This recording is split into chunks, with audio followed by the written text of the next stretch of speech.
महावितरणकडून थकीत वीज बिल वसुलीची मोहीम सुरू झाली असून पुढील काळात ही मोहीम तीव्र करण्यात येणार आहे.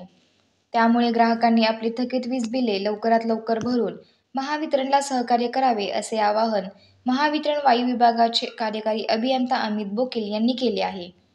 मार्च एंड वसुलीच्या दृष्टीने मेढा येथे जनमित्रांच्या झालेल्या बैठकीत ते बोलत होते. महावितरणच्या थकीत वीज ग्राहकांची संख्या दिवसेंदिवस वाढत चालली असून ही थकबाकी आटोक्यात यावी याकरिता महावितरणकडून सध्या थकीत वीज बिल वसुलीची मोहीम सुरू करण्यात आली आहे. सध्या महावितरणच्या अनेक वीज ग्राहकांची वीज बिले ही थकीत असून यात घरगुती, औद्योगिक तसेच वाणिज्यिक वर्गवारीतील ग्राहकांचा समावेश आहे. सध्या मार्च महिना जवळ येत असून आर्थिक वर्षाचे उद्दिष्ट पूर्ण करण्याच्या दृष्टीने थकीत वीज बिलांची वसुली करणे हे अधिकारी व कर्मचारी यांच्यासाठी महत्त्वाचे बनले आहे. थकबाकी वसुली मोहिमेदरम्यान थकीत ग्राहकांचा विद्युत पुरवठा खंडित करण्यात येणार आहे. त्यामुळे थकीत ग्राहकांनी आपली वीज बिले वेळेत भरून महावितरणला सहकार्य करावे, असे आवाहन वायू विभागाचे कार्यकारी अभियंता अमित बोकील यांनी केले आहे.